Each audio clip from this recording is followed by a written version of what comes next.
Bom dia a todos, que a graça e a paz de Jesus esteja com todos nós, amém? Amém. Vamos abrir as nossas Bíblias no livro de Provérbios, capítulo 16.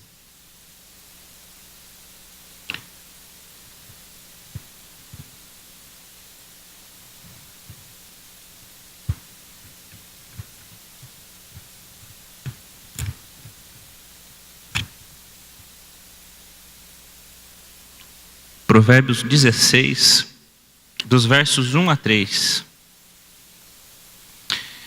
Diz assim a palavra do Senhor: o coração do homem pode fazer planos, mas a resposta certa dos lábios vem do Senhor. Todos os caminhos do homem são puros aos seus olhos, mas o Senhor pesa o espírito. Confia ao Senhor as tuas obras, e os teus desígnios serão estabelecidos. Até aqui. O tema da nossa reflexão de hoje é acertando nas decisões. Acertando nas decisões. Será que tem como nós sempre acertarmos nas nossas decisões?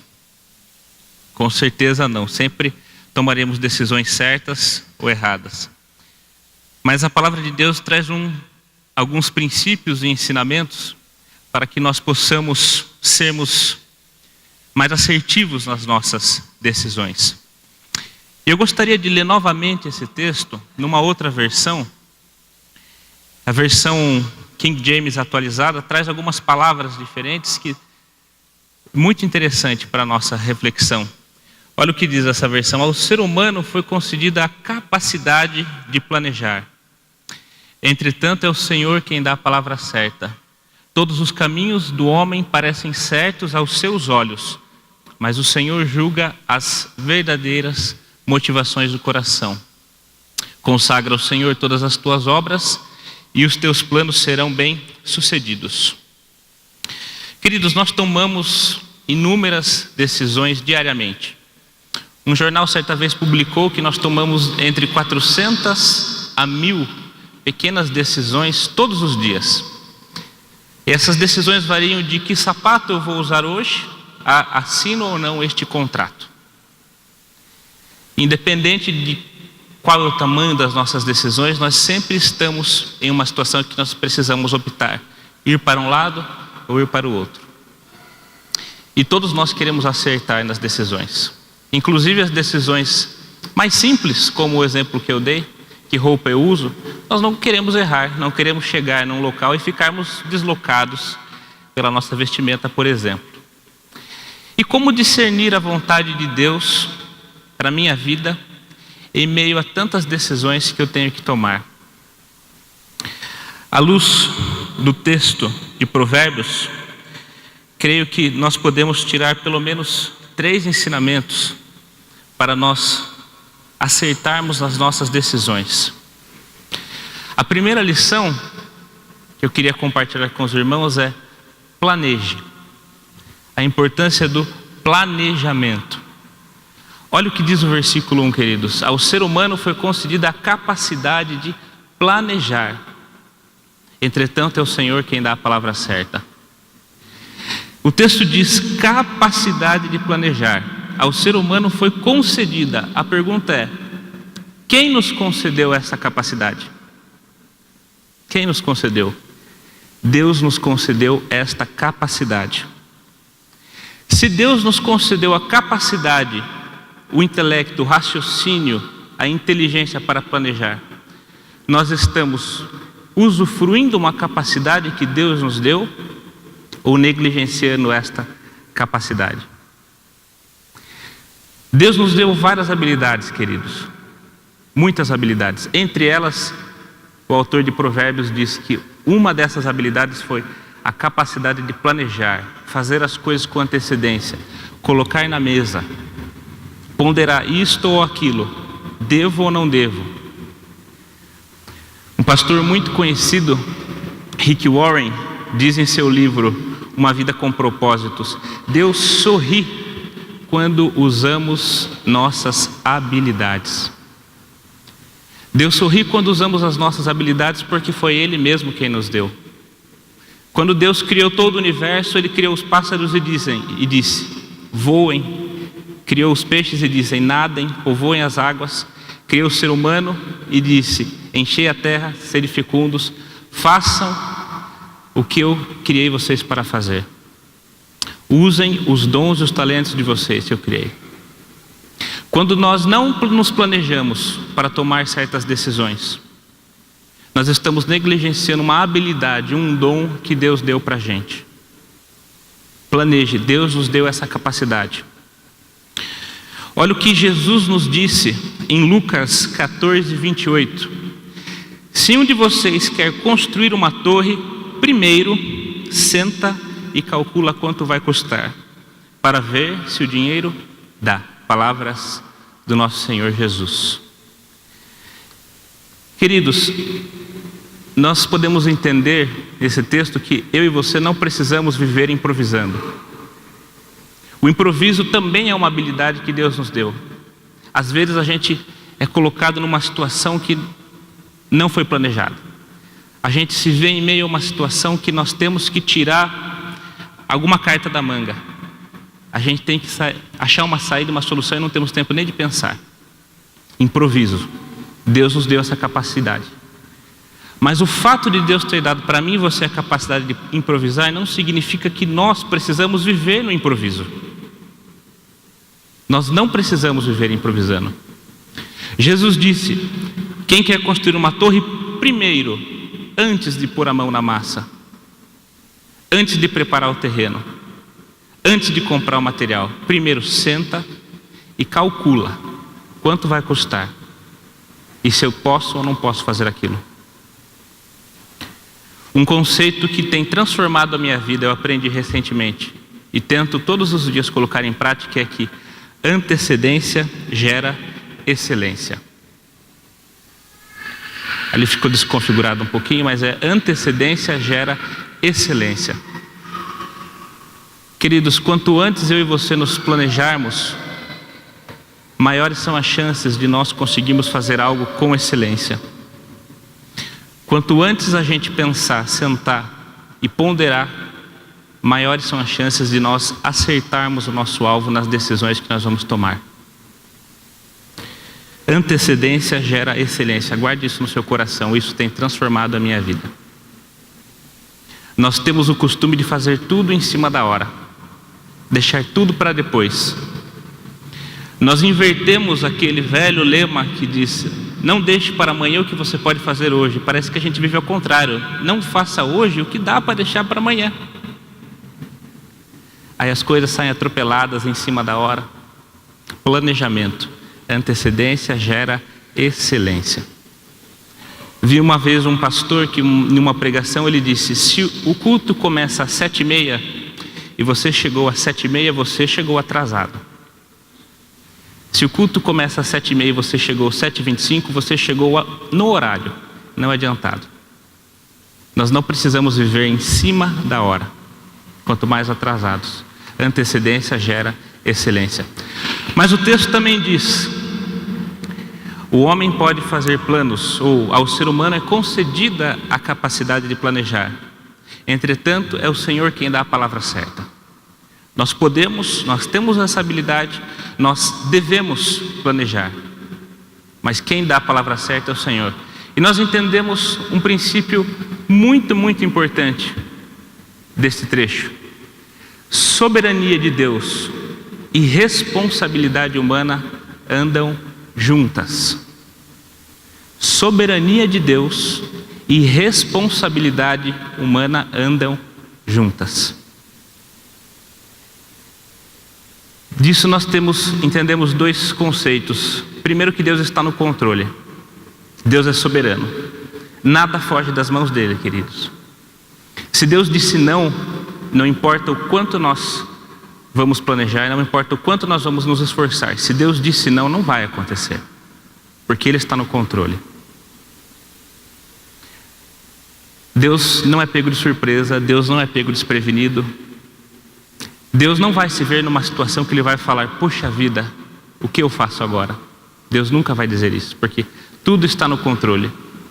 Tudo o que acontece, Deus planejou que acontecesse ou permitiu que acontecesse. Nada foge das mãos dele. Mas também nós entendemos que Deus não fará o meu e o seu trabalho. Deus está no controle, Deus é soberano, mas eu e você temos a nossa responsabilidade. No dilúvio, o Senhor quis salvar a criação, quis salvar os animais, quis salvar Noé e sua família. Esse era o plano soberano dele: eu vou salvar a minha criação. Mas ele chegou para Noé e disse: você, Noé, vai construir a arca. Deus não deu o barco pronto para Noé. Ele teve que arregaçar as mangas e fazer o trabalho dele. Responsabilidade dele. Eu e você temos as nossas responsabilidades, os nossos deveres. Deus está no controle, mas eu e você temos que trabalhar, planejar. Por isso nós temos que sentar, estudar, pensar com antecedência. Quais são as situações? Não esperar a última hora. Muda ou não de emprego? Qual é a situação? O que está envolvido nessa decisão? Assina ou não este contrato? O que está envolvido nessa decisão? O que nós não podemos ver é o barco afundando e a gente não fazer nada, não ter planejado a sua manutenção. Planejamento, Senhor. Queridos, Deus nos deu essa capacidade de planejar. Vamos usar esse talento que Deus nos deu. Um segundo ponto que nós entendemos nesse trecho é: tenha as motivações corretas. Um segundo princípio para eu e você acertarmos nas nossas decisões é termos as motivações corretas. Olha o que diz o texto: todos os caminhos do homem parecem certos aos seus olhos, mas o Senhor julga as verdadeiras motivações do coração. Perceba que o texto diz que todos os caminhos do homem parecem certos aos seus olhos. Eu e você temos uma lente nos nossos olhos, que vai fazer com que nós tenhamos a falsa ideia que os nossos motivos são coerentes, os nossos motivos são justos, que os nossos motivos, nós temos as razões certas para decidir isso ou aquilo. Mas isso são aos nossos olhos. Nós sempre vamos tentar nos justificar dizendo: eu tomei aquela decisão porque eu estava nessa situação e eu precisei tomar, foi a decisão correta. Será? Olha o que o autor de Eclesiastes disse: descobri que todo o trabalho, toda a realização surgem da competição que existe entre as pessoas. A competição que existe entre as pessoas. Uma outra versão vai falar: descobri que todo o esforço humano provém da inveja do ser humano. Se o autor está dizendo que todo o esforço provém da inveja do ser humano, eu e você precisamos repensar se nós temos as verdadeiras e as legítimas motivações para tomar uma decisão. Quantas vezes nós não decidimos por fazer alguma coisa tomados pela inveja do outro? E às vezes as nossas desculpas, as nossas motivações erradas se tornam uma desculpa para o pecado. Desculpa para o pecado. Eu sonego imposto porque a carga tributária é muito alta, não há como sobreviver. Desculpa para pecar. Eu consumo pornografia porque em casa o meu cônjuge não me dá atenção. Desculpa para pecar. Estamos nos enganando, estamos nos iludindo, nos auto-justificando, mas as verdadeiras motivações do nosso coração são pecaminosas. Nós somos, queridos, peritos em nos justificar pelas nossas escolhas erradas. Certa vez, 2 irmãos, Esaú e Jacó, filhos de Isaac. Esaú era caçador, estava voltando do campo. Jacó estava fazendo um alimento, preparando uma refeição. E Esaú veio definhando de fome. definhando de fome. E ele pediu para o seu irmão Jacó: Jacó, dê-me um prato de comida. E Jacó falou para ele: eu só te darei um prato de comida se você me der o direito à primogenitura. O direito à primogenitura. Veja o que Esaú respondeu: estou quase morrendo. De que me vale esse direito? Estou quase morrendo. De que me vale esse direito? Pergunta, queridos, para nós é: será que Esaú realmente ia morrer? Será que ele ia cair duro no chão porque se não comesse naquela hora? Creio que não. Olha a justificativa: eu estou morrendo, morto, de que me adiantará o direito de ser o primogênito? Eu troco com você, Jacó. O direito à primogenitura significava que você ia dar continuidade à bênção do Senhor. Era a sua linhagem que iria levar a bênção do Senhor, que futuramente chegaria até a linhagem do nosso Salvador Jesus. E Esaú trocou isso por um prato de comida, se auto-justificando: estou quase morrendo, não me serve para nada isso se eu morrer de fome. Motivações erradas, desculpa para o pecado. Ao mesmo tempo, queridos, a Bíblia nos dá algumas motivações corretas. O reino de Deus. Buscar em primeiro o reino de Deus e a sua justiça, e todas estas coisas vos serão acrescentadas. Nós temos o hábito de ler Mateus 6,33 numa perspectiva um pouco diferente do que o texto diz. Nós costumamos dizer: busquem em primeiro lugar o reino de Deus e a sua justiça, e todas as coisas vão ser acrescentadas a vocês. O texto não diz todas as coisas, o texto diz todas estas coisas. E Jesus está discorrendo sobre as nossas necessidades reais de vida. Buscar em primeiro lugar o reino de Deus significa que não vai faltar comida, não vai faltar vestimenta na sua casa, não vai faltar aquilo que você precisa de fato para viver. Uma certa ocasião, estava conversando com um amigo meu, jovem, empresário recente, começou agora a abrir o seu negócio, e estávamos num pequeno grupo meditando sobre esse texto, e ele disse: às vezes eu fico apreensivo porque eu acabei de abrir minha empresa e eu tenho o desejo de que ela vá para frente, eu tenho o desejo de que ela cresça, de que ela se desenvolva, mas à luz desse texto, será que é um pedido correto eu pedir para Deus que a minha empresa cresça? Eu respondi para ele: qual é a sua motivação em ter uma empresa crescendo? É competição? Mostrar para alguém que você sabe fazer o correto? É a ganância? Crescendo terei mais dinheiro, serei mais feliz? Ou você tem a consciência de que se a sua empresa crescer, você pode abençoar muita gente, você pode oferecer um serviço de qualidade, você pode sustentar muitas famílias empregando as pessoas na sua empresa, ser um exemplo de retidão na sua cidade? Quando eu e você temos essas motivações, nós estamos pensando no reino de Deus. Motivações corretas. Outra motivação correta é semelhança com Cristo. Paulo diz em Filipenses: tenham vocês o mesmo sentimento que Jesus teve.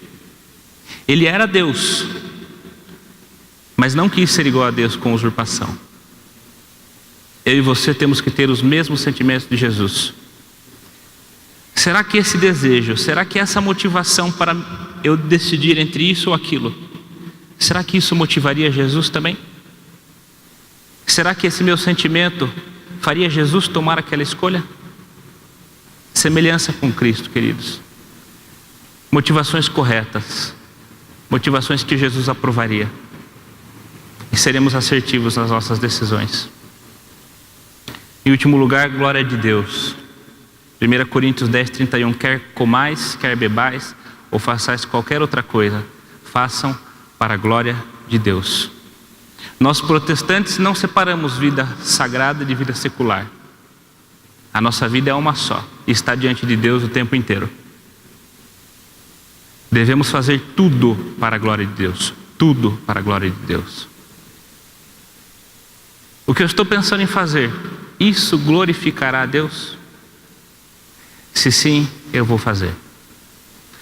Muitas vezes você pode até tomar uma decisão que te dê dinheiro. Muitas vezes você pode até tomar uma decisão que te traga conforto. Você pode até fazer uma decisão que você chegue no resultado que você esperava.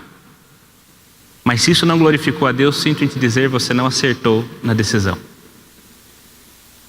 Se isso não glorificou a Deus, você não acertou na sua decisão. Te trouxe benefícios, mas não significa que você acertou. Aos olhos de Deus você tomou a decisão errada, se aquilo não glorificou o seu nome. Deus se importa mais com as nossas motivações do que com os nossos acertos, queridos. Nós somos falhos, imperfeitos, sempre vamos errar e vamos acertar também. Mas acertando ou errando, tendo as motivações corretas, estaremos glorificando e agradando a Deus. Para Deus, as nossas motivações são muito importantes. Tenhamos as motivações corretas. Quando formos planejar, quando estivermos pensando em tomar essa ou aquela decisão, que o que nós colocarmos no papel para ponderar sejam motivações corretas, que glorifiquem a Deus. Uma outra lição, um outro ensinamento deste texto de Provérbios é: dedique tudo a Deus. Dedique tudo a Deus.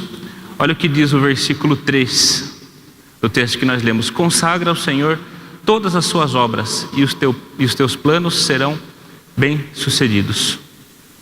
Dedicar tudo a Deus. Essa palavra, consagrar ao Senhor, ou na sua versão, confia ao Senhor,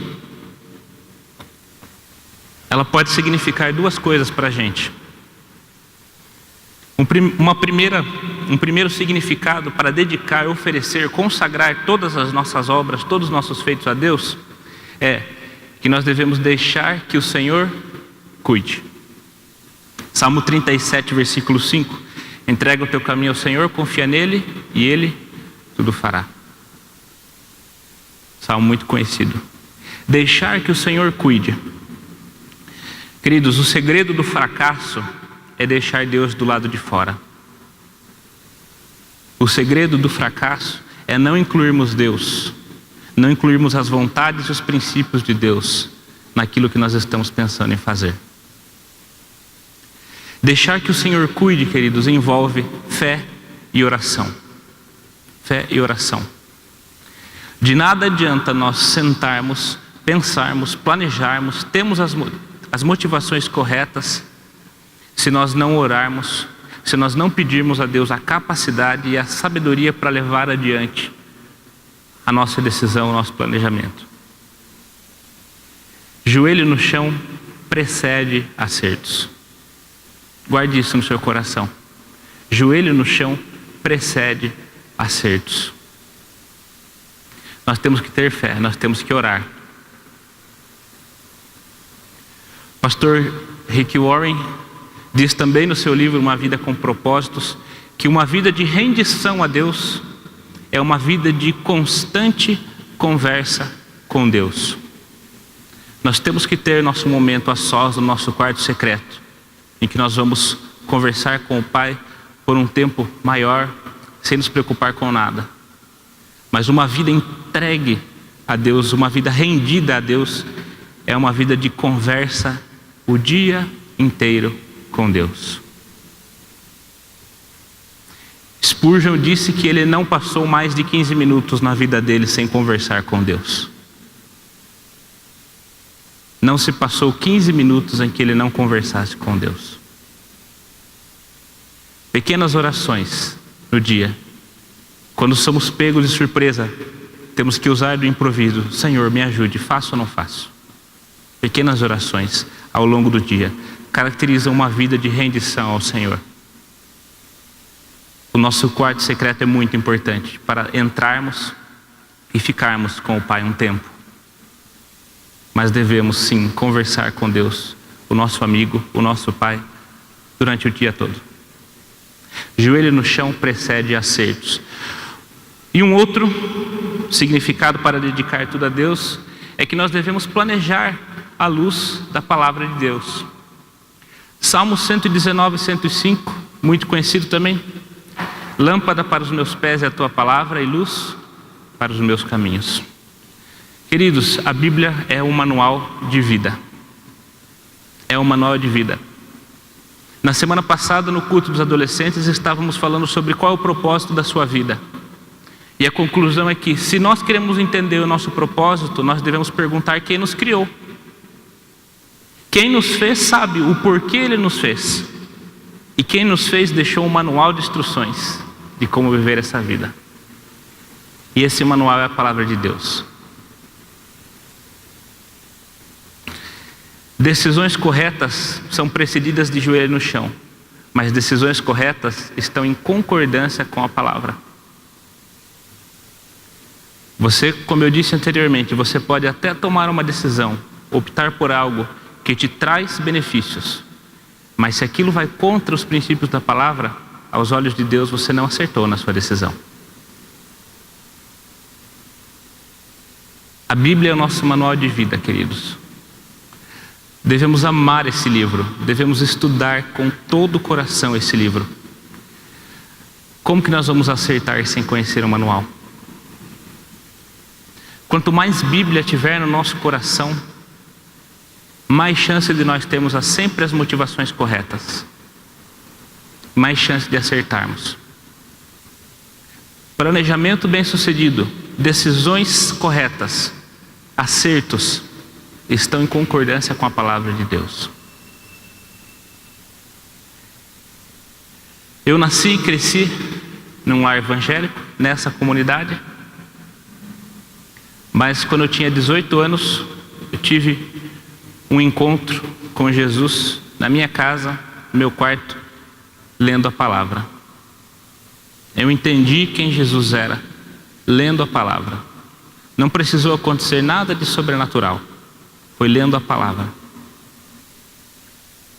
Devemos amar a palavra e meditar nela dia e noite. Portanto, para finalizarmos, acertando nas decisões, planejar, antecedência gera excelência, ter as motivações corretas e entregar nas mãos de Deus. Algumas perguntas para refletirmos. Você dedicaria a Deus algo mal feito? Você dedicaria a Deus algo que você fez na última hora, improvisado? Algo que você não pensou, algo que você não ponderou, você diria: Senhor, isso é para o Senhor? Você faria isso? E algo com a motivação errada? Você teria coragem de consagrar a Deus algo que você fez, sabendo que você não tinha a motivação correta? Senhor, planejei isso para benefício próprio. Senhor, planejei isso para beneficiar a minha família. Apenas para isso, sem pensar nos outros. Mas eu dedico essa obra ao Senhor. Você faria isso? Querido, se não serve para Deus, não tire do papel. Se não serve para Deus, não tire do papel. Se queremos acertar nas nossas decisões, planejar, ter as motivações corretas, dar o nosso melhor, fazer o nosso trabalho e entregar o que não está nas nossas mãos, o que não está nas nossas condições, entregar para Deus. Dessa maneira, seremos assertivos nas nossas decisões. Teremos mais chances de tomar a decisão correta à luz daquilo que Deus considera ser correto. O mais importante não é o que eu e você julgamos ser certos. O mais importante é o que Deus considera ser correto. Por mais que uma decisão não tenha me trazido tantos benefícios quanto poderia, mas se Deus olhar para a minha decisão e sorrir para ela e diz: este é o caminho certo, este é o caminho que me agrada, eu e você acertamos nas nossas decisões. Amém?